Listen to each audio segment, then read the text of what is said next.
بەڕێزان ئەندامانی بەڕێزی پەرلەمان دەست بە جێبەجێکردنی بڕگەیەکی تری بەرنامەی کارەکەین داوا لە سەرۆکایەتی هەردوو لیژنەی یاسایی و داراییەکەین فەرموون. بڕگەی سێم کە ئێستا بووە بە چوارەم خوێندنەوەی دووەم بۆ پرۆژە یاسای هەمواری یاسای وەزارەتی دارایی و ئابووری لە هەرێمی کوردستان عێراق بە پێی حکمی مادەکانی 87 88 89 لە پەیڕەوی ناوخۆی پەرلەمانی کوردستان فەرموون.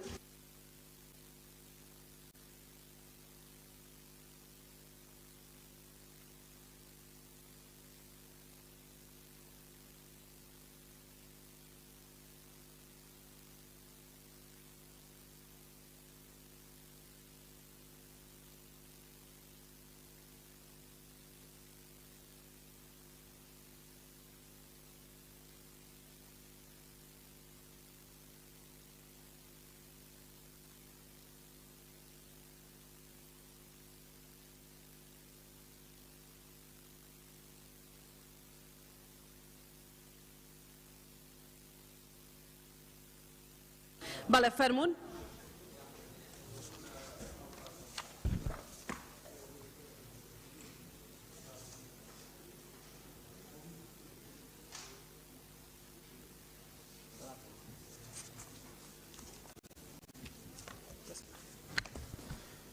بەڕاستەرش پەرلەمان دیارە پرۆژە یاسای هەموارکردنەوەی یاسای ژمارە 5 ساڵی 2010 گەیشتۆتە لیژنەکەمان پێم خۆش سەرتا ڕوونکردنەوەیەک بدەم.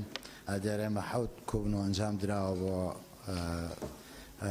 ئامادەکردنی راپۆرت بۆ هەموارکردنەوەی ئەم یاسایە.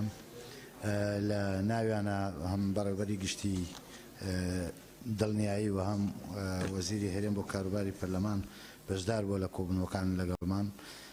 دوای ئەوەی کە راپۆرتەکەمان ئامادە کرد و گەڵاڵە کراوە بە دەستخۆشیەوە ئەخی کۆبنەوە جەنابی سەرۆکی پەرلەمان لەگەڵمان ئامادە بوو. ئێمە بە گرنگمان زانی کە پێشنیارە یاسایەک پێشنیازە یاسایەک ئامادە بکرێت بۆ مەسەلەی تەمین دڵنیایی کە ئێستا لەم قانونا کە ئەوە گۆڕاوە ئامانجەکە لێ لەو گۆڕانکاریانی کە ئەکرێت بریتە لەوەی کە بەڕێبەراتیی گشتی لە ناوەزارەتی دارایی هەبێ بۆ چاودێریکردن و بە دوواداچوونی شوکاری ئەو شەریکات و کۆمپانیانەی دڵنیایی کە لە هەرێمی کوردستانە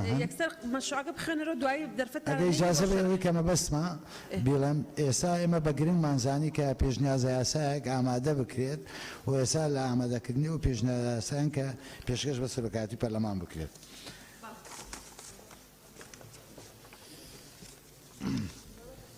یاسای هەمواری یاسای وەزارەتی دارایی و ئابووری هەرێمی کوردستان داژ عێراق ژمارە 5 ساڵی 2010 مادە 1 دەقی مادەی 15 یاساکە هەڵدەوەشێتەوە ئەمەی خوارەوە جێگەی دەگرێتەوە. مادەی 15 بەڕێوەبەرەتی گشتی کاروباری دڵنیایی تەمین یەکەم بەڕێوەبەرێکی گشتی سەرۆکایەتی بەڕێوەبەرەتی گشتی کاروباری دڵنیایی تەمین دەکات کە بەلای کەمەوە هەڵگری بڕوانامەی زانکۆیی بەرایی بێت و لە پسپۆڕی یاسایان کاژێریان ئابووری شارەزای هەبێت و لە دوای بەدەستهێنانی ئەو بڕوانامەیە بۆ ماوەی کەمتر نەبێت کە لە 5 ساڵ. دووەم بەڕێوەبەرەتی گشتی کاروباری دڵنیایی چاودێریکردنی کۆمپانیەکانی دڵنیایی و چالاکیەکانی و بە دوواداچوونیان لە ئەستۆ دەگرێت. مادەی دووەم لەقەکانی کۆمپانیای گشتی دڵنیایی لە پارێزگاکانی هەرێمی کوردستان ئیدارە سەربەخۆکان دەگۆڕدرێن بۆ بەڕێوەبەرەتی دڵنیایی سەر بە بەڕێوەبەرەتی گشتی کاروباری دڵنیایی. مادەی سێ مایە گوازرا و نەگوازراوەکان و میلاکی وەزیفی و تەرخانکراو داراییەکانی لەقەکانی کۆمپانیای دڵنیایی هەڵوەشاوە بە پێی حکومەکانی ئەم یاسایە دەگوازرێتەوە بۆ وەزارەتی دارایی و ئابووری بەڕێوەبەرەتی گشتی کاروباری دڵنیایی بەڕێوەبەرەتی دڵنیایی لە پارێزگاکان. بەڵێ لە ناو سنووقتانە دڵنیاب بۆرەنەما ئەمە راپۆرتە ئەوەیە کە ئەو پرۆژەیە کە ناردەتی داخلی خۆ ئەوە ئەسڵی پرۆژەکە خوێنێتەوە کاک زیاد دوای راپۆرتەکە کاکژاری خوێنێتەوە دوای ئەوە دەکەینە ئەساس. ئەو پرۆژە لە مانگی نو ئاگەیشتۆتە پەرلەمان. بەڵێ کاک زیاد جان. مادەی 4 پێویستە لەسەر لایەنە پەیوەندیدارەکان حکومەکانی ئەم یاسایە جێبەجێ بکەن. مادەی 5 کار بە هیچ دەقێکی یاسایی یان بڕیارێکی ناکۆک لەسەر حکومەکانی ئەم یاسایە ناکرێت. مادەی 6 ئەم یاسایە لە ڕێکەوتی بڵاوکردنەوەی لە ڕۆژنامەی فەرمی وەقایعی کوردستان جێبەجێ دەکرێت هۆیەکانی دەرچواندن لە پێناوی دووبارە پەیکەربەندی ڕێخستنەوەی چاودێریکردنی کۆمپانیەکانی دڵنیایی چالاکیەکانیان وە گۆڕینی کۆمپانیای گشتی دڵنیایی بۆ بەڕێوەبەراتی گشتی کاروباری دڵنیایی و گۆڕینی لەقەکانی کۆمپانیای نەبرا بۆ بەڕێوەبەراتی دڵنیایی لە هەرێمی کوردستان داش عێراق ئەم یاسایە دەرچێنراوە. زۆر سپاس.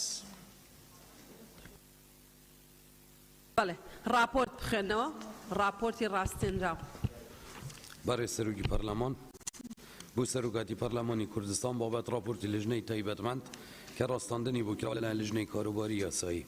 لیژنەی کاروباری یاسایی ڕۆژی دووشەمە ڕێکەوتی 6/12/2021 کاتژمێردەی بەیانی کۆبوونەوەی خۆی ئەنجامدا بە مەبەستی پێداچوونەوە و داشتنی یاسایی و دڵنیابوون لە دژنەبوونی دەقەکان لەگەڵ دستور و یاسا کارپێکراوەکان بەپێی حکمەکانی مادەی 85 بەرگەکانی یەکەم و سێەم لە پەیڕەوی ناوخۆی پەرلەمان تایبەت بە راپۆرتی لیژنەی دارایی و کاروباری ئابووری بۆ خوێندنەوەی دووەم سەبارەت بە پرۆژەی یاسایی هەمواری یاسای وەزارەتی دارایی و ئابووری لە هەرێمی کوردستان داش عێراق لیژنەی یاسایی ئەم داژنەوەی خوارەوەی پێپەسەندە. سەبارەت ناونیشانەکە پرۆژە یاسای هەمواری یەکەمی یاسای وەزارەتی دارایی و ئابووری هەرێمی کوردستان داش عێراق ژمارە 5 ساڵی 2010 مادەی 1 دەقی مادەی 15 یاساکە هەڵدەوەشێتەوە و ئەمەی خوارەوە جێگای دەگرێتەوە. مادەی 15 بەڕێوەبەراتی گشتی کاروباری دڵنیایی تەمین یەکەم بەڕێوەبەرێکی گشتی بەڕێوەی دەبات کە لە نیکەم هەلگیری بەڕوانامەی زانکۆیی بەرایی بێت لە یاسایان کارگێری یان ئابووری و ئەزمون و پسپۆری هەبێت و چاودێری و کۆمپانیەکانی دڵنیایی و چالاکیەکانیان و بەدواداچوونیان دەکات. دووەم بەڕێوەبەراتی دڵنیایی شوێنی لقەکانی کۆمپانیای گشتی دڵنیایی لە پارێزگاکان و ئیدارە سەربەخواکان دەگرێتەوە و دەخرێتە سەر بەڕێوەبەراتی گشتی کاروباری دڵنیایی. مادە 2 پێویستە لەسەر لایەنە پەیوەندیدارەکان حکمەکانی ئەم یاسا جێبەجێ بکەن. مادە 3 کار بە دەقی هیچ یاسا و بڕیارێک ناگرێت کە لەگەڵ حکمەکانی ئەم یاسادا ناکۆک بێت. مادە 4 ئەم یاسایە لە ڕێکەوتی بڵاوکردنەوەی لە ڕۆژنامەی فەرمی وەقایعی کوردستان جێبەجێ دەکرێت. هۆیەکانی دەرچواندن لە پێناو دووبارە پەیکەربەندی و ڕێکخستنەوەی چاودێریکردن و بەدواداچوونی کاروباری کۆمپانیەکانی دڵنیایی و گۆڕینی کۆمپانیای گشتی دڵنیایی بۆ بەڕێوەبەراتی گشتی لە هەرێم ئەم یاسایە دەرچوێندراوە. بەڵێ چەند ئەندامی بەڕێزی پەرلەمان لەگەڵەوەی راپۆرت کرێتە بنەما؟ بەڵێ سپاس. فەرموون ناونیشان.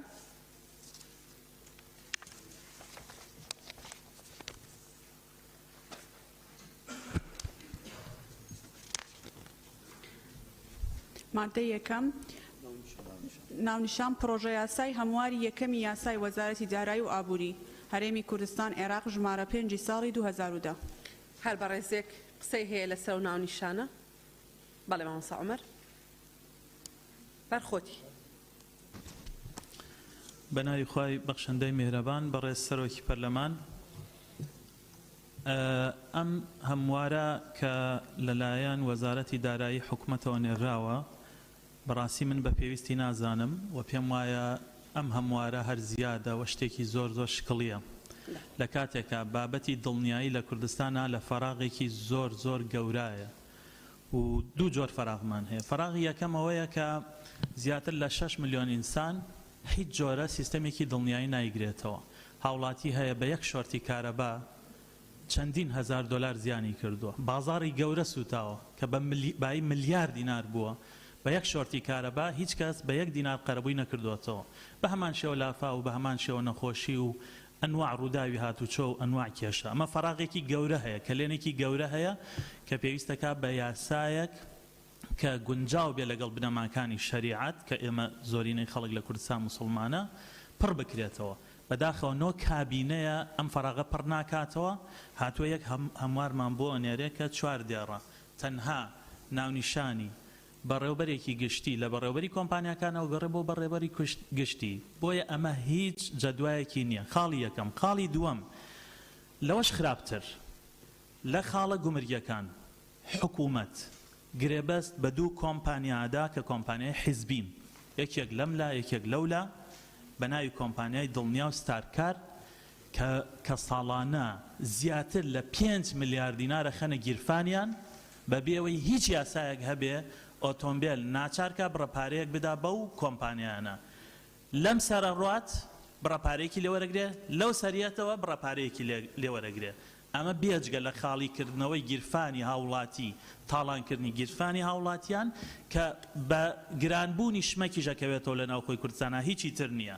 بە ژمارە 88 لە 22/8/2021 من داوام لە ئەنجومەنی وەزیران کرد ئەم کاری ئەم کۆمپانیانە هەڵوەشێننەوە. ئەمە زیانە بۆ هەرێمی کوردستان بۆ خەڵکی کوردستان بەداخەوە تا ئێستا و جەختیشم لێ کردوەوە وەڵام نهاتوێتەوە. بۆیە من هیوادارم هیچ پەرلەمانتارێک ئەسڵ مناقەشەیەم پێشنیارەکەم مناقەشەی ئەمە نەکەین. ئەم هەموارە هیچ نییە، شتێکی زۆر شقڵیە. حکومەت زۆر کەم تەرخەمە لەم بابەتی دڵنیاییە، هەم یاسایی نییە هەم نایاسایانش کارەکە. زۆر سپاس. بەڕێزان کاک زیاد دەتوێت جواب دەیتەوە؟ بەڵێ فەرموو. بەڕێز سەرۆکی پەرلەمان، ڕاستە ئامان تەنیا گۆڕینی یەک مادەیە لەو، بەڵام تەواوە ئێستا کۆمەڵێک کۆمپانیا و شەریکاتی دڵنیایی لە هەرێمی کوردستانە کارەکەن، بەڵام لە فەراغێکی یاساییە کارەکەن. پێشتر لە عێراقا شەریکەی وەتەنی هەبووە بۆ تەمین، بەڵام ئێستا نە لە عێراق و نە لە هەرێمی کوردستان بەو شێوەیە کاری لە عێراقیش یاساکە دەرچووە بۆ تەمین، بەڵام لە هەرێمی کوردستان لە فەراغێکی یاساییە. بۆیە ئامان زمانە لەم یاسایە بەڕێوەبەرایەتێکی گشتی هەبێت بۆ سەرپرشتیکردنی ئەو کۆمپانیانەی کە ئێستا لە هەرێمی کوردستانە بەنەسیش هاتووە کە ڕوونە بۆ چاودێریکردن و بە دواداچوونی ئیشوکارەکانی ئەم شەریکات و کۆمپانیانە. ڕاستە کۆمەڵە شەریکات و کۆمپانیا ئێستا لە هەرێمی کوردستانە کارەکەن، بەڵام لە بۆشایکی یاساییە. بۆیە ئێستا مەهنگاوی یەکەمە کە بتوانێت بەڕێوەبەراتی گشتێدا بمەزرێنین کە ئەو بۆشایە بکاتەوە. لەگەڵەوەش من لە سەرەتا باسیەوەم کرد. ئێستا ئێمە ئەوە پێشنیازە یاسایەکمان ئامادە کردووە بۆی کە ئەم بابەتە بابەتێکی گرنگە کە بێتە یاسایکی تایبەتی بۆ خۆی دەرچێت. زۆر سپاس. بەڵێ سپاس. مادەی یەک. مادەی یەکەم دەقی مادەی 15یەمی یاساکە هەڵدەوەشێتەوە و ئەمەی خوارەوە جێگەی دەگرێتەوە. مادەی 15یەم بەڕێوەبەرایەتی گشتی کاروباری دڵنیایی تەمین. یەکەم بەڕێوەبەرێکی گشتی بەڕێوەی دەبات کە لانی کەم هەڵگری بڕوانامەی زانکۆیی بەرایی بێت لە یاسا یان کارگێڕی یان ئابووری و ئەزمون و پسپۆڕی هەبێت و چاودێری کۆمپانیاکانی دڵنیایی و چالاکیەکانیان و بەدواداچوونیان دەکات. دووەم بەڕێوەبەرایەتی دڵنیایی شوێنی لقەکانی کۆمپانیای گشتی دڵنیایی لە پارێزگاکان و ئیدارە سربەخۆکان دەگرێتەوە و دەخرێتە سەر بەڕێوەبەرایەتی گشتی کاروباری دڵنیایی. هەر بەڕێزی قسەی هەیە لەسەر ئەو مادەیە؟ بەڵێ.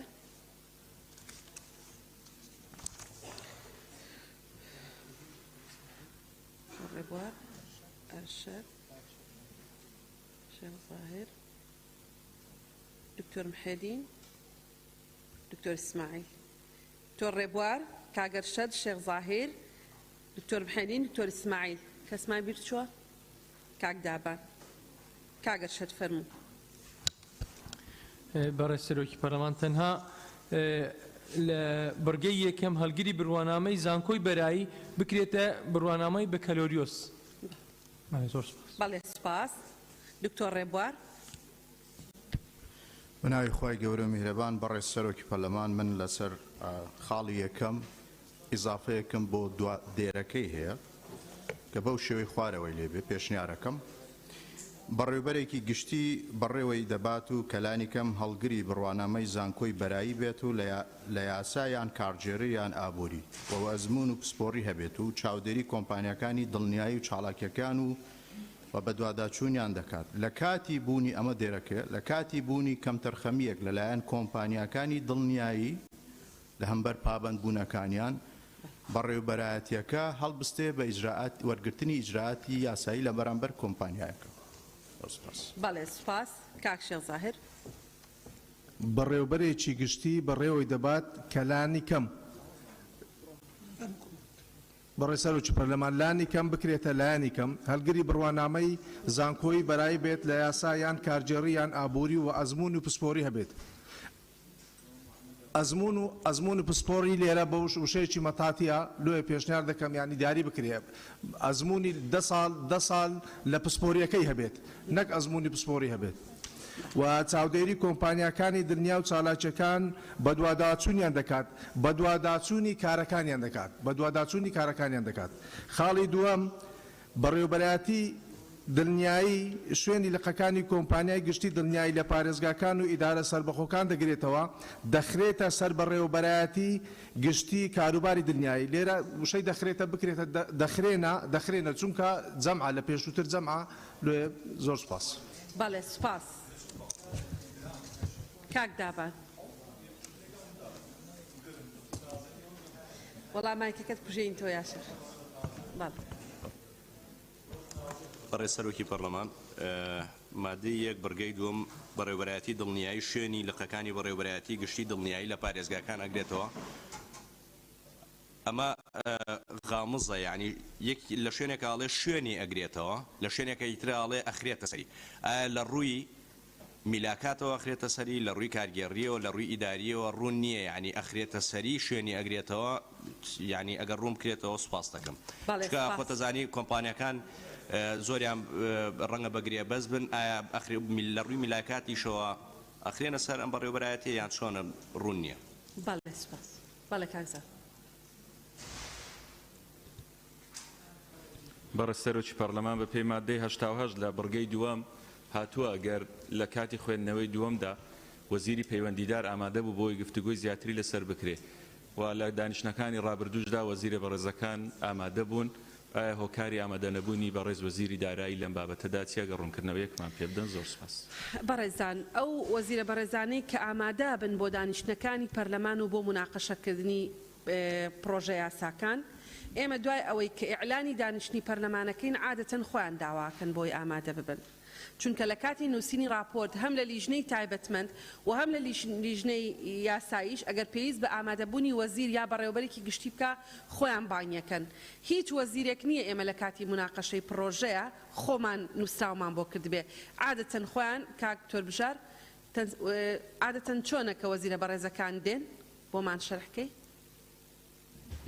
بەڕێز سەرۆکی پەرلەمان بە پێی ئەو تەجروبەی ڕابردوو کە هەمانە هەندێک جار وەزیری تایبەتمەند خۆی داوا دەکات ڕۆژی جەلسە کەی دەکرێت تەنسیق دەکەین لە ڕێگای ئێمەوە لەگەر سەرۆکاتی پەرلەمان بە پێی ئەو تەجروبەی ڕابردوو بەڵام بۆ هەندێک ڕاپۆرتی تر بەڕاستی کە وەزیر داوا ناکات قسەی دکتۆر زاناش ڕاستە یعنی هەندێک مەسەلە هەیە ئەگەر وەزیر خۆی لێرە بێ بەڕاستی تەوزیحاتی باشتریش دەدات پرۆژە متعلقە بە وەزارەتەکەی لەبەرەوە باشە ئەگەر ئیتر ئەوانیش داوانەکەن ئێمە دەست پێش خەریەک بکەین باشترە چکە هەندێک جار بەڕاستی لە ڕۆی یاساییەوە لیژنەی یاسایی لێرە دەتوانێت مەسەلەن جوابی ئەندامان بدات تەوزیحێک بدات لە ڕۆی یاساییەوە بەڵام لە ڕۆی مەوزوعیەوە احتیمالە ئێمەش دەرحەق ئەوە دەرنەکەوین و ئەوان لێرە بن باشتر بێ و بۆ هەر لیژنێکی تایبەتمەندی تریش ئەوە ڕاستە ئەوە ڕێی من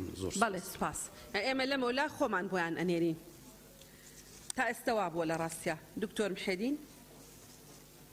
بەڕێز سەرۆکی پەرلەمان ئەو دقیقە پێشنیار کراوە و ئەو دقیقە لە یاسا کۆنەکەدا هاتووە باس لە دروستکردنی کۆمپانیایەکی گشتی تەمین دەکات لەلایەن حکوومەتەوە کە ماوەی 11 ساڵە ئەو دەسەڵاتە دراوە بە وەزارەتی دارایی و ئابووری لە هەموو دنیادا وەزارەتەکانیان دەستە نەبەستراوەکان داوا دەکەن دەسەڵاتیان زیاد بێ بەڵام بەداخەوە وەزارەتی دارایی و ئابووری بۆ خۆت زیینەوە لەو ئەرکە کە 11 ساڵە ئەو ئەرکەی ئەو مادە دقە یاسایی جێبەجێ نەکردیا هاتووە دەیەوێ ئەو مادەیە بگۆڕێ و دەسەڵاتەکەی لێ بسەندرێتەوە بیدرێ بە کۆمپانیای تایبەت بۆیە هەموارکردنی ئەوە بریتە لە خەسخەسەکردن و تایبەتکردنی هەموو ئەو کەرتانە کە پێشتریش کەرتی ئاو و کارەبا و ئەوەی دەبینێتەوە ئێستا کە تەندروستیە و خوێندنی باڵایە و پەروەردەیە هەرەوەتە نووزیان لە بەرماوە یعنی تەسەور دەکەین لە چەند ساڵی داهاتوودا حکوومەت بەس ببێتە حکوومەتی دەولەی حارسایان بەس پاسەوان بێ خۆی لە هەموو ئەرکەکان بدزێتەوە بۆیە ئێمە لەگەڵ هەموارکردنی ئەو یاسایانی و زۆر سپاس. بەڵێ سپاس کاکتۆر دکتۆر اسماعیل.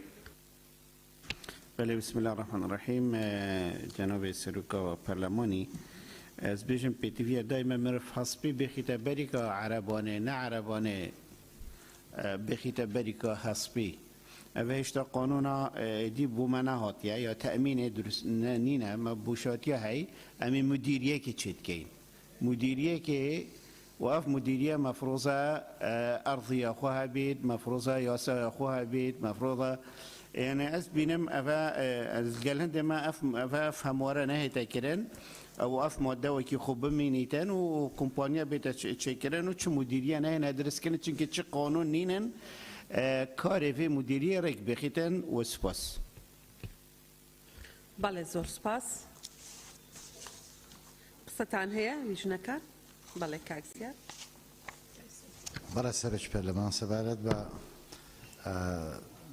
اوی دکتور اسماعیل باسی کرد لراسکه و داواکه و خوی بمینێتەوە دیارە کۆمپانیا ناتوانێت چاودێری کۆمپانیا بکە هەرکەکەش ئێستا کۆمەڵک کۆمپانیای دڵنیایی لە هەرێمی کوردستانە کارەکەن لە فەراغێکی ئاساییە کارەکەن پێویستی بۆیە کە شوێنێک هەبێت کە چاودێری ئەمانە بکات تۆ ئەو کۆمپانیا ڕاستە لە ڕابردووە دروست نەکراوە دکتۆر محەدین وتی لە ڕاستەوە وەزارەتی دارایی پێش دروستی نەکردووە کە بەپێی ئەم قانونە و حەقی هەبووە کە دروستیکە بەڵام نەیکردووە بەڵام ئەگە ئێستا ئەو کۆمپانیاش دروستکە ناکرێت کۆمپانیا چاودێری کۆمپانیا بکات لەبەرەوە پێویستە بگۆڕێت بە بەرەبەرایەتیی گشتی بۆی ئیشی چاودێریکردن بێ ئەوەی کاکدابان ڕوون نەبوو لامەگەر لطف كان دوباري كاتب كاكدابان عليه كاك زياد كاكدابان عليه أو لقاني كومبانيا كادتشنا سر بري وبراتي قشتيك ودبنا بري وبراتي بولا هنشون وتوتانا دخريت السري ولا هنشون وتوتانا دبيت بشكل أو كاكدابان جناب رواتي يشتيك كومبانيا كاني كرتي تايبتن ناني كرتي تايبت ناتن لا يكون كرنوي بله فرم روم كرنوي بشوك ئەخری ئێستا تێکەڵاو بۆ کەرتی تایبەت و گشتی بۆ نمونە کۆمپانیایەکی دڵنیایی لە یەکێک لە مەرزەکانە ئیجباری هەموو کەسێ بێ بڕوا دڵنیایین بکە یعنی خۆ بیمە خۆی بکە لێرە تەناقوزێکەیە ئەڵێ بەڕێوەبەرایەتی گشتی شوێنی لقەکانی کۆمپانیا ئەگرێتەوە هەر لەناو ئەمە ئیناڵێ ئەخرێتە سەری ئێستا ئەم بەڕێوەبەرایەتیە شوێنی لقەکانی کۆمپانیا ئەگرێتەوە یان ئەخرێتە سەر بەڕێوەبەرایەتی یەک شتێکە دقەکە بخوێنەرەوە حەزەکەی بۆتە خوێنمەوە ئەڵێ بەڕێوەبەرایەتی دڵنیایی شوێنی لقەکانی کۆمپانیای گشتی دڵنیایی لە پارێزگاکان و ئیدارە سەربۆخەکان ئەگرێتەوە ئەخرێتە سەر بەڕێوەبەرایەتی گشتی کاروباری دڵنیایی کاکدابە بەڵێ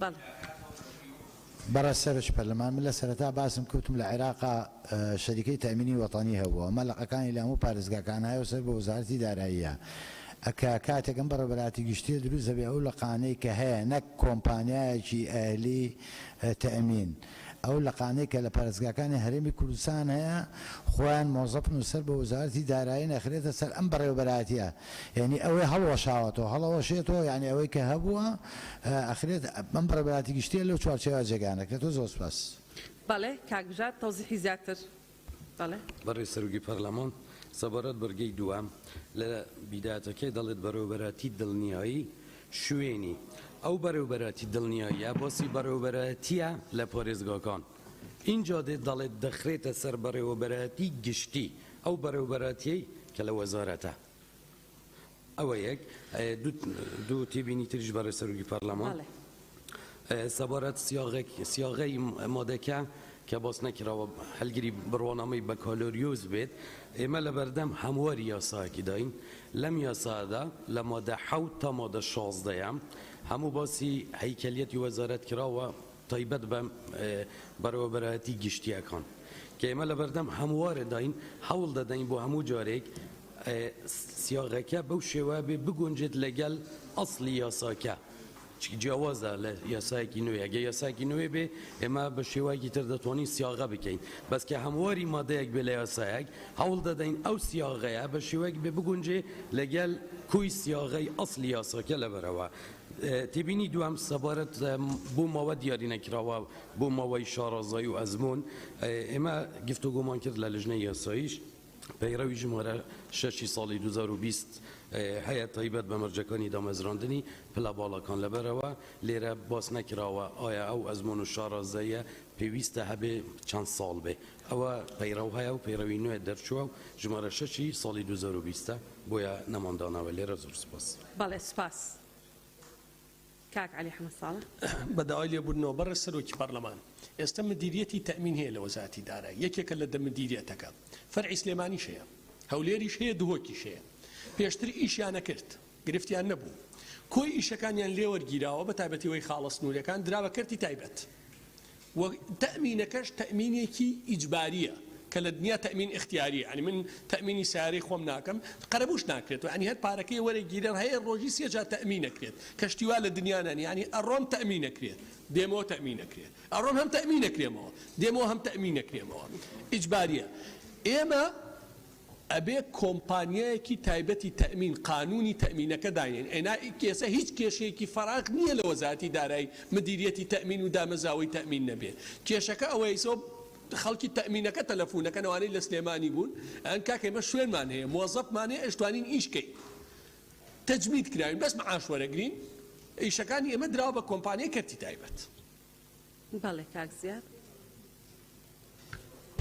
بەڕە سەرچ پەرلەمانەمە دوو بابەتی جیاوازەوەی کە عەلی لەگەڵامیانە جیاوازەوەی کە عەلی من لە سەرەتا باسم کرد کە پێشنیازە یاسایەک کە ئێستا لە فەراغێکی یاساییە ڕاستە فەراغێکی یاسایی هەیە ئەو کۆمپانیانە ئەگەر اختیاری ئیجباری هەرچۆنەکە ئەو فەراغە یاساییەمان هەیە ئێمە بۆی ئەو فەراغە یاسایە پڕکەینەوە ئەو پێشنیازاکەین ئەو بەڕێوەبەرایەتیە بەڵێ هەیە لە ناو وەزارەتی داراییە بەڵێ لەقەکانیش هەیە بەڵێ ئێستا بە پێوەی کەیتر لەمەولا بە پێی ئەم هەموارکردنەوە دەسەڵاتی وەیە درێتە کە چاودێری کۆمپانیەکانی دڵنیایی بکات کە ئێستا لە کەرتی تایبەت کارەکەن و زۆر سپاس. بەڵێ بەڕێزە بەڵێ فەرموو. هەر سەبارەت بە قسەکانی کاکعلی لەسەر تەمینی ئیجباری لە هەموو دنیاە تەمینی ئیجباری هەیە کاکعلی بەڵام ئەوەی تری تەمینی ئەوەی اختیار بەڵێ هەیە هەتا لە وڵاتێکی نزیکی خۆمان لە ئێرانیش و لە تورکیاش هەیە تەمینی ئیجباری هەیە و تەمینی اختیاری لەسەر بنەمای تەمینی ئیجباری داڕێژراوە. زۆر زۆر سپاس. بەڕێزان خۆی لە دراساتی بەڕێزان هەم لە قانونی وڵاتان قانونی مقارنی وڵاتان هم لدراسات قانوني مجال قانوني مقارن دو جور تأمين هي التأمين الإلزامي والتأمين الاختياري أو مجالي هيك مناقشة كيتانية هردو جور برزان اختصاصم تأمينه هردو جور تأمينه كي بوي فلسفة كتي بقينا نتيجة برزان كاغ علي حمد صالح نية اشتوا نية أو نية برزان بوي إما أم قانون أم مشروعيك مادية أم بروجيك مادية برزان بات تبقين ليكتري تكاد كم بات تبقين ليكتري أم بروجيا سايا يك مادية لما ينوش ولا لاي برزان لليجني دارائية أو مترسيانا أو ترددي إيوهتان بوا لیژنە تایبەتمەندەکانی پەرلەمانی کوردستان و بە تایبەتی لیژنەی داراییش هەیان بووە لەسەر ئەو بنەمایە زیاتر لە جارێ حکوومەتی هەرێمی کوردستانیان بان کردووە. ئێمە دوو مەجالی تەمینە بێت تەنزیم کەین مەجالی هەیکەلی و مەجالی مەوزوعی. قانونێک لە عێراق دەرچووە لە هەرێمی کوردستان بەرکار نەکراوە واتە ئێمە قانونی مەوزوعی تەنزیمی تەمینمان لە هەرێمی کوردستانە نییە. چیمان هەیە قانونە کۆنەکانی کە پێش ساڵی 91 لە هەرێمی کوردستان ئیشیان پێکراوە ئەو کاتێک کە هەرێم نەبووە هەر ئەو قانونانەمان هەیە بەڵام بەشێکی ئەو قانونانە بە قانونە تازەکە ئیلغا بوونەتەوە. ئەسڵ ئەوەیە و ئەوە داواکاری لیژنەی داراییشە بە فەرمی لە سەرۆکایەتی پەرلەمان و لە سەرۆکایەتی حکوومەتی هەرێمی کوردستانیان کردووە کە ئەبێ قانونی مەوزوعی تەنزیمکردنی تەمین لە هەرێمی کوردستانە دابنرێ ئەگەر نا ئیشی طبعا عێراق قانونێکی زۆر باشی هەیە بە هەندێک دەستکاریەوە ئەتوانین بیکەین بە قانونی خۆمان دوایەوەی لەگەڵ حکوومەتی هەرێمی کوردستان هاوانگیەکەین. ئەمە بەس هەیکەلەکەیە. هەیکەلەکەش لەوەی کە خۆی مباشرەی تەمین بکاوەکو شەریکەیەکی تەمین واتە ئەقساتی تەمین وەربگرێ و کاتێ زەرت پێکەوت مەبلەغی تەمینت بداتێ ئەم پرۆسەسە بەڕێوە ناچێت لە ماوەی ڕابردووشان نەبووە و نەکراوە. ئیشەکەی خۆیە گۆڕێ بۆچی حکوومەتی هەرێمی کوردستان فەلسەفەکەی ئەوەیە ئیشەکەی خۆی دەگۆڕێ لە جیاتی ئەوەی خۆی مباشرەی ئەعمالی تەمین بکە خۆی چاودێری پرۆسەسی تەمینەکە کە کەرتی تایبەت بەڕێوەی دەبا. بڕۆنە مادەی دوو بڕۆنە مادەی دوو تەواو. بەڕێ سەرۆکی پەرلەمان بەڵێ بەڕێزانە بێ ناو بنووسرێ بۆ قسەی ئابێن و قسەی نظامی بێ بەڵێ فەرموو. بەڕێ سەرۆکی پەرلەمان مادەی 2 پێویستە لە سەرلایەنە پەیوەندیدارەکان حکومەکانی ئەم یاسایە جێبەجێ بکەن. بەرز نەکرێتەوە بەخوای کاک سەروان. آخر کاک سەروان وڵام من حەز ناکەم ئەو مناقەشە لەگەڵ جەنابتا بکەم. ئەوە ناوەکانە اینجا من بۆ ئەوەی کەس نەڵێ من ناوم نەنووسراوە ناوتان نەنووسیوم ئەشیخێنمەوە جارێکی تر دوای ئەوەی ناوتان نەنووسم ئەڵێم کێمان لەبیر چووە؟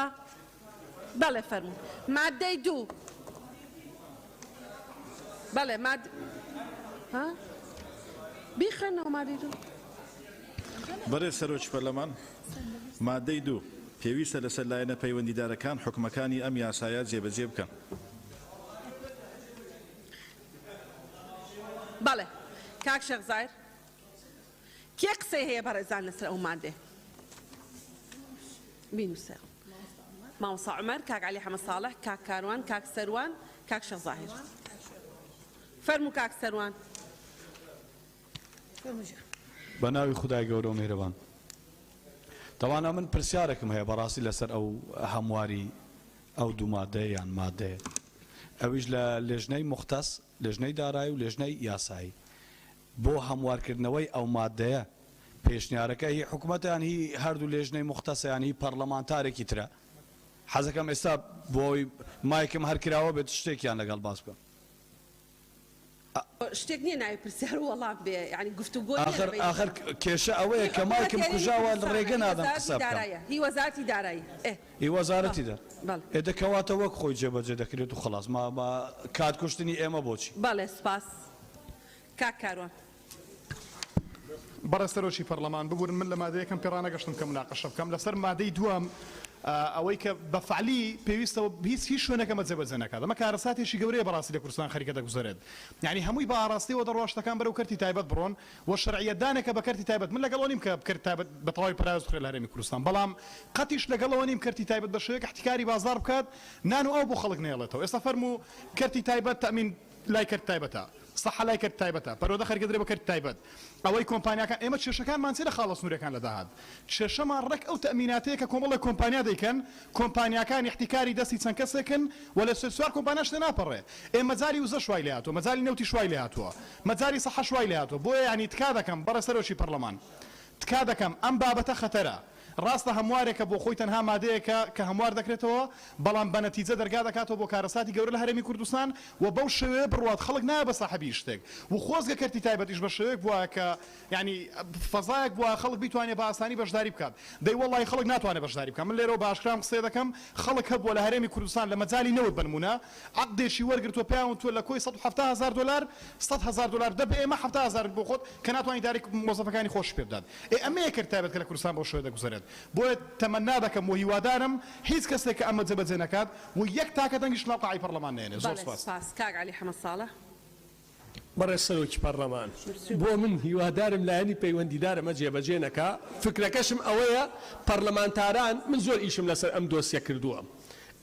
ئەمەیان هەبێ بۆ ئەوەی ڕەتیکەنەوە. ئەوەی هەیە ئێستا لە دڵنیایی فعالە کۆمپانیا تەنیا خاڵە سنووریەکان فعالن.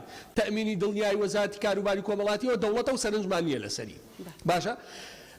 تەمین نەبووە احتیکار بێسەر لە یەک مەرزی دیاری کراوە جگە لە کۆمپانیا کەسی تر نییە. بۆ نمونە من تەمینی سەحای خۆمەکەم لە وڵاتێکا لەم کۆمپانیا نایکەم لەوی ترێکم لەوی ترێکم لە ئەم وانە.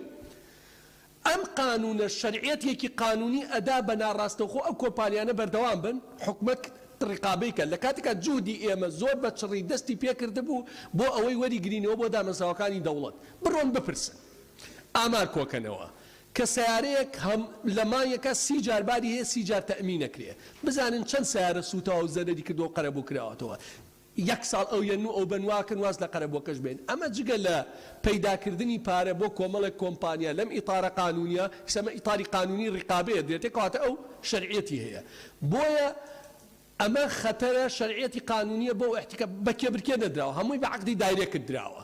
ڕێگەش نادرسێ کۆمپانیا لە خاڵی سنووریوە من لە ئەلفەیکەم لە بایکەم تۆ لە جیم بیکە و تەمینی ڕۆژانەی ئیجباریش یەک وڵاتی دنیا نییە تیاابێ هیچ نییە. هەموو ڕۆژە من تەمین کەم و هیچ قەرەبوو نەکرێمەوە. بۆیە با ئەمە نەڕوات ئەم قانونە فەرموو با حکومەت کۆمپانیای دڵنیایی بۆ دروستکەین لە بری ئەمانە با کۆمپانیەکان لەگەڵ حکومەت بکەونە کێبرکێەوە. کێ باشترین خەدەمات جێبەجێەکە بۆیە هیوادارم یعنی ئەمە هیچ شتێک نییە جگە لەو بە دوواداچوونەی ئێمە کردومانە پەرلەمانتارە بەڕێزەکان هەمومان بەیەک دەست ئەمە ڕەتکەینەوە.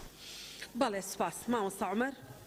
بەڵێ بەڕێز سەرۆکی پەرلەمان من پێشتر قسەم کرد لەسەر ئەو کارە یاسایی دوو کۆمپانیای دڵنیا و ستارکار لە خاڵە گومرگەکانەیکەن و ئەو گرێبەستە نایاسایانەی کە حکوومەت لەگەڵ ئەو کۆمپانیانە کردوێتی بۆیە لەو ڕوانگەیەوە بەڕاستی لە لیژنەکەش ئێمە زۆر گفتوگۆمان کرد لەگەڵ خوشک و برا بەڕێزەکان لە لیژنەی دارایی نازانم چۆن نەتیجە گەشتینە ئەوەی بینێرین چکە نازانم بە زۆری نەبوو بە زۆری نە و کەمی نەبوو تەوافق بوو چی بوو بەرحاڵ من ئەو قسەی بۆچوونەی کاکزانە بە دروست دەزانم نابێ گەر هەموارێگە کرێ یاسایەکە کرێ هۆیەکی معقول هەبێ بۆ دەرچواندنی ئەبوو جەنابی وەزیر بێتە ئێرە وەزیری دارایی پێمان بڵێ ئەمە چی لە ژیانی خەڵکە گۆڕێ ئەم هەموارە چ شتێک ڕاستەکاتەوە چ شتێک باشەکە تەنانەت لە هۆیەکانی دەرچواندنیش کە نووسراوە لە پێناو دووبارە پەیکەربەندی و ڕێخستنەوەی چاودێریکردن و بە دوواداچوونی کاروباری کۆمپانیەکان چاودێریکردنی کاری کۆمپانیەکان بە چ سیستەمێک بە چ یاسایەک خۆ نابێت حکوومەت دەستکراوە بێ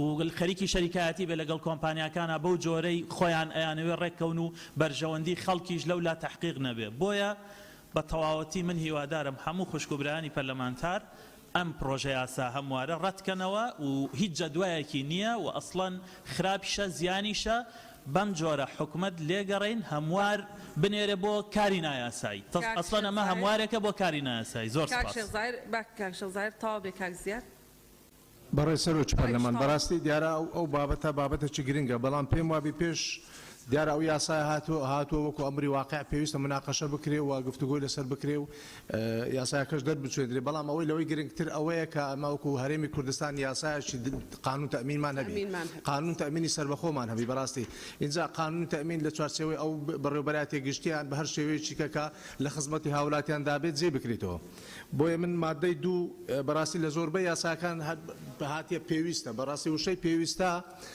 لە عەرەبیەکەی گەر تەماشا بکەین عەلایە لە پێویستە لێرە هاتووە پێویستە لەسەر لایەنە پەیوەندیدارەکان حکومەکانی ئەم یاسایە جێبەجێ بکەن پێم باشە سیاقەکەی بەم شێوە لێ بکرێت لەسەر لایەنە پەیوەندیدارەکان پێویستە حکومەکانی ئەم یاسایە جێبەجێ بکەن و زۆر سپاس.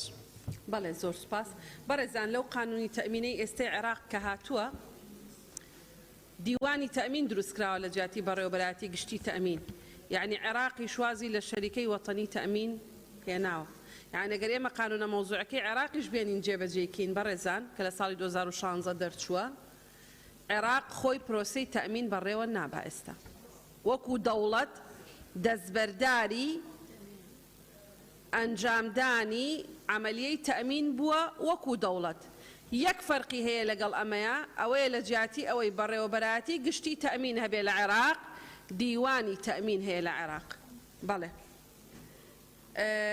باکەکزیات قسە بکە نقطەی نظامی دەردەمێ بەڕە سەرۆکی پەرلەمان دیار من نامە بچمەوە و بابەوە کە کام جۆرە کام سیستەمی حکومڕانی کام جۆرە لە تەمینی پێویستە بەڵام ئەوەی کە جنابت باست کرد ئێستا دووبارەیەکەمەوە ئەو پێشنیازە یاسایە ئێستا ئێمە ئامادەیە بۆی ئێستا ئەندامانی پەرلەمان پشتیوانی بکەن بۆی ئەو قانونەمان هەبێ بۆ تەمین ئەمە یەک دووەم ئەوەی مامۆستا عومەر باسی کرد ئێمە ئەوە زۆربەی برادرانی لیژنەی دارایی لێرن تاوەکو ئێستا لە لیژنەی دارایی هیچ شتێک بە زۆری نەو کەمینە تێنەپەڕیوە لە حتا لە قانونی ژمارە 2 ساڵی 2020 کە زۆر گرنگ بووە هەر بەرگەیەکی کە نەمانویستۆ بخرێتە دەنگەوە ئیلا هەموو بە کۆی دەنگ پشتیوان بووین هیچ شتێک بە زۆری نەو کەمینە لە لیژنەی ئەمە تێنەپەڕیەوە مامۆستا عومەر خۆشی لێ بوو نازان بۆ سیبیری سۆتەوە جنا بە زۆری نەو کەمینە نەبوو تێوان پەڕان بێ بەڕێزانە دامانی بەڕێزی پەرلەمان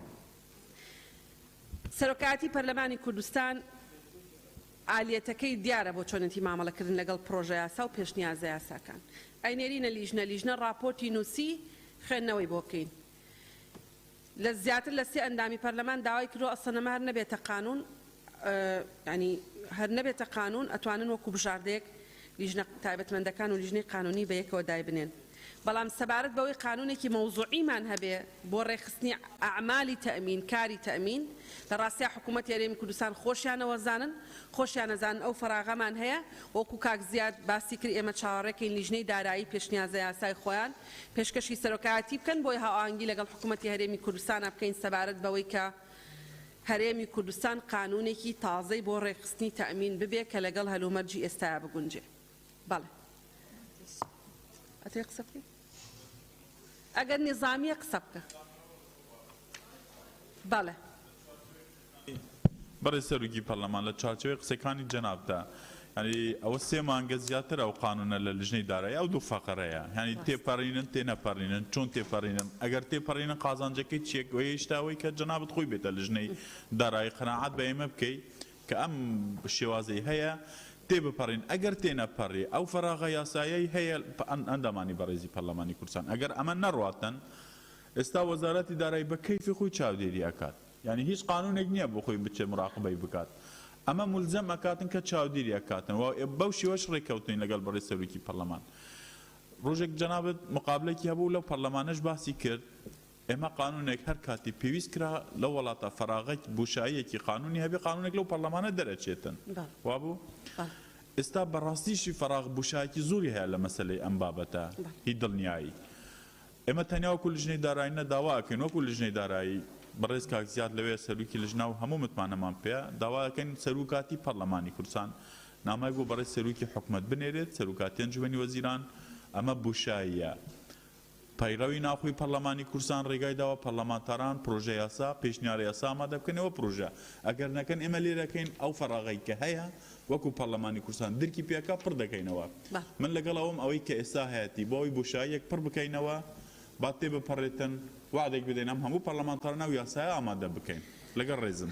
بەڕێزان ئێمە لەسەر ئەساسی ئەو بەڵێنەی کە بە لیژنەی داراییمان دابوو پێشنیازە یاسای تەنزیمی تەمینمان حازر کردو و داومانە بە سەرۆکی لیژنەی دارایی لەسەر جەنابتانی عەرزەکە کە پێتان باش بوو ئێمە ڕاستەوخۆ ئەینێرین بۆ حکوومەتی هەرێمی کوردستان ئەڵێن پەرلەمانی کوردستان لیژنەی دارایی لە پەرلەمانی کوردستان پەرلەمانتارانی کوردستان لە ڕوانگەی درکردنیان بەو فەراغە یاسایی کە لە تەنزیمی مەوزوعی تەمینە هەیە ئەم پێشنیازە یاسایەتان بۆ ئەنێرین بۆ ئەوەی دراسە بکەن و ڕامان پێ بڵێن ئێمە بەڕێزان کاک زیاد پێشنیازە یاساکەمان نەداونەتێ بۆی جەنابەت عەرزیکەی تەواو بووە ئەبێ عەرزیکا لەسەر لیژنە بەڕێزە.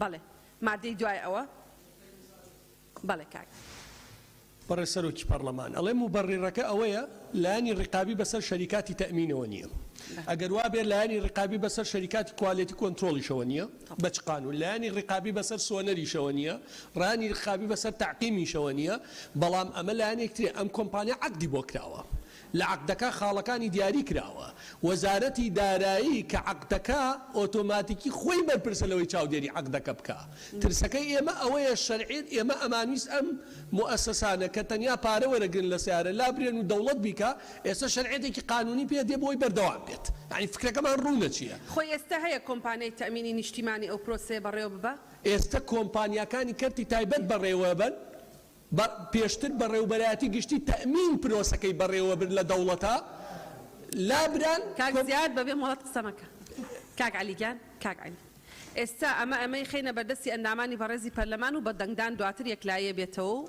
تاوە بڕۆنە سەر مادەی دوای ئەوە تاوە. بەڕێ سەرۆکی پەرلەمان مادەی 3 کار بە دەقی هیچ یاسا و بڕیارێک ناکرێت کە لەگەڵ حکومەکانی ئەم یاسایەدا ناکۆک بێت. بەڕێزان کێ لەسەر مادەی 3 قسەی هەیە؟ مادەی 4 بخێنەوە. مادە 4 بەڕێز سەرۆکی پەرلەمان ئەم یاسایە لە ڕێکەوتی بڵاوکردنەوەی لە ڕۆژنامەی فەرمی وەقایعی کوردستان جێبەجێ دەکرێت. بەڵێ کێ قسەیە لەسەر مادەی 4 هۆیەکانی دەرچواندن هۆیەکانی دەرچواندن لە پێناو دووبارە پەیکەربەندی و ڕێخستنەوەی چاودێریکردن و بە دواداچوونی کاروباری کۆمپانیەکانی دڵنیایی و گۆڕینی کۆمپانیای گشتی دڵنیایی بۆ بەڕێوەبەرایەتی گشتی لە هەرێم ئەم یاسایە دەرچوێندرا. بەڕێزان کێ قسەی هەیە؟ بەڵێ کاک عەلی کەیتر؟ دیسان من تاکی دەکەمەوە فەراقی چاودێری نییە بڕۆن هەموو کۆمپانیایکی تەمین یەسە ئیشەکە بە عەقدێکی شەکا کە لەگەڵ وەزارەتی داراییە کردوێتی لە هەموو عەقدەکانە ڕێوشوێنی چاودێری دیاری کراوە بۆیە بەڕاستی هیچ فەراخێکی چاودێری نییە بۆ شەریکاتی تەمین ئەی ئێستا چەند ساڵە شەریکاتی تەمین ئیشەکە کێ چاودێریەکە عنی بێ چاودێری بەڕێوە چووە ئەی ئیشی دادگاچێ یەکێ بەپێ عەقدەکەی بڕوا ناکرێت لە دادگا سکاڵاکانی بەڵێ بەڕێزان زۆر سپاس بۆ هەردوو لیژنەی بەڕێز یاسایی و دارایی بەم شێوە